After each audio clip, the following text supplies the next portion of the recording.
Selamat pagi, saya Ardila Turfa dari SAB 10.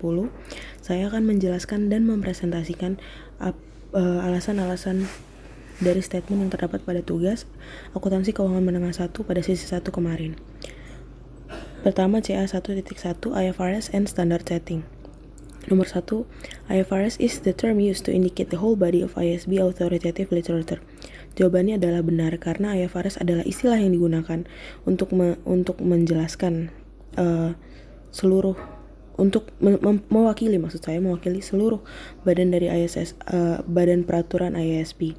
Kedua, any company claiming compliance with IFRS must follow most standards and interpretation but not the disclosure requirements. Salah. Maksud dari statement berikut adalah semua perusahaan yang bekerja sama dengan IFRS atau menggunakan standar IFRS harus mengikuti standar tapi tidak dengan disclosure requirements. Itu salah karena setiap perusahaan yang bekerja sama dengan IFRS harus patuh pada semua standar dan penjelasan termasuk disclosure requirement-nya. Ketiga, the primary governmental body that has influence over the IASB is the IFRS Advisory Council. Salah. Karena badan pemerintah yang memiliki pengaruh terhadap IFRS yang memiliki pengaruh terhadap IASB adalah bukan IFRS Advisory Council melainkan SEC.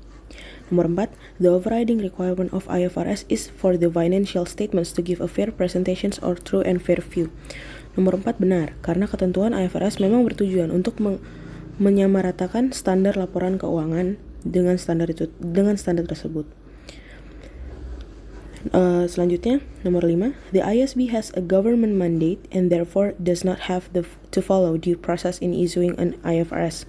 Salah, IASB tidak memiliki mandat pemerintah atau memiliki hak untuk mempresentasikan pemerintah. Tetapi mereka tetap harus mengikuti prosedur yang ada dalam penerbitan IFRS tersebut. Selanjutnya untuk CA 1.2, nomor pertama, the objective of financial statements emphasizes a stewardship approach for reporting financial information. Statement ini salah karena tujuan dari pembuatan laporan keuangan itu bukan secara stewardship approach, melainkan mereka menegaskan perspektif dari entitas atau perusahaan yang melaporkan keuangan tersebut. Nomor 2, the objective of financial reporting is to prepare a statement of financial position, a statement of comprehensive income, a statement of cash flows, and a statement of changes in equity. Statement ini salah. Tujuan dari laporan keuangan yang disediakan adalah untuk menyediakan informasi keuangan bagi pihak-pihak yang berwenang seperti investor dan kreditur sebagai bentuk pertanggungjawaban entitas kepada penyedia modal, bukan hanya untuk sekedar menyiapkan laporan statement of financial position atau statement of comprehensive income dan lain-lain. Nomor 3, the difference between international accounting standards and IFRS is the international accounting standards are more authoritative.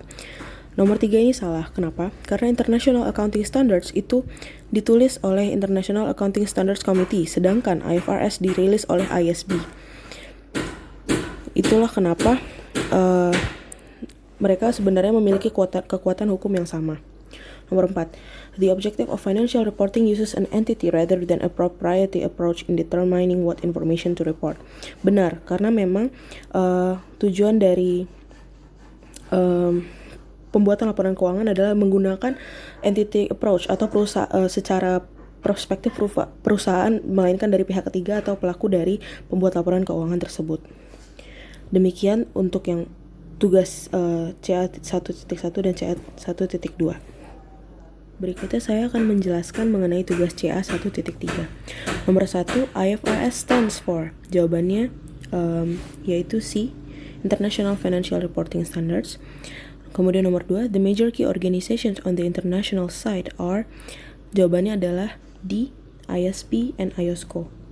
Nomor 3, which governmental body is most influential in enforcing IFRS?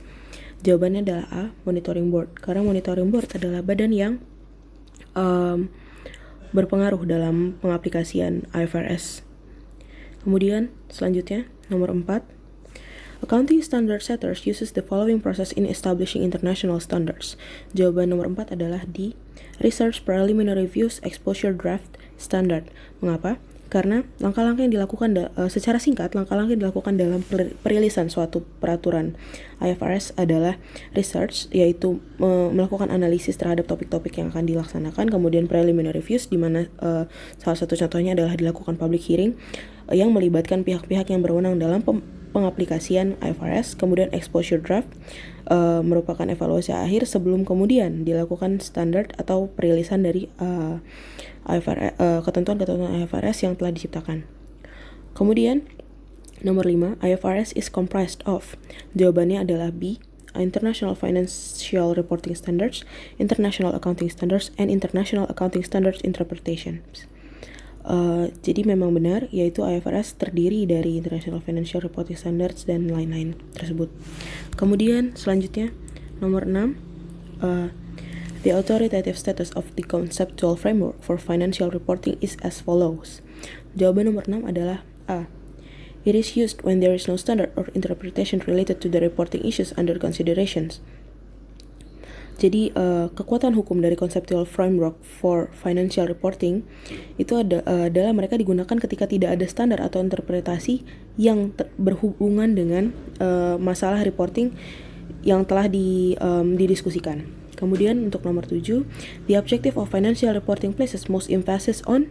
Jawabannya adalah A. Reporting to capital providers. Jadi tujuan utama dari pelaporan keuangan itu untuk menegaskan posisi keuangan kepada penyedia modal. Kemudian selanjutnya nomor 8, general purpose financial statement are prepared primarily for. Nomor 8 jawabannya adalah B, external users. Jadi tujuan umum dari penyiapan laporan keuangan adalah untuk melaporkan posisi keuangan kepada pengguna eksternal atau pihak eksternal. Kemudian nomor 9, economic consequences of accounting standard setting means. Jawabannya yaitu D.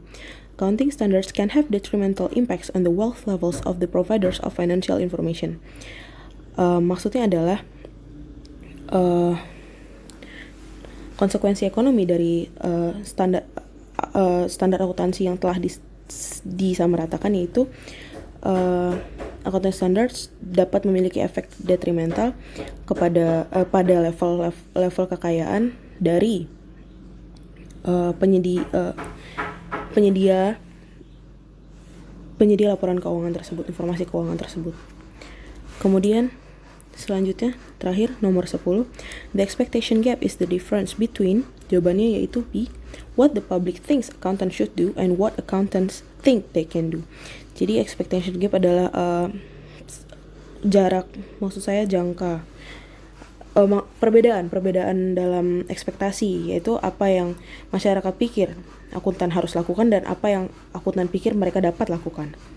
Demikian presentasi tugas-tugas dari saya untuk tugas akuntansi keuangan menengah 1 dari sesi 1.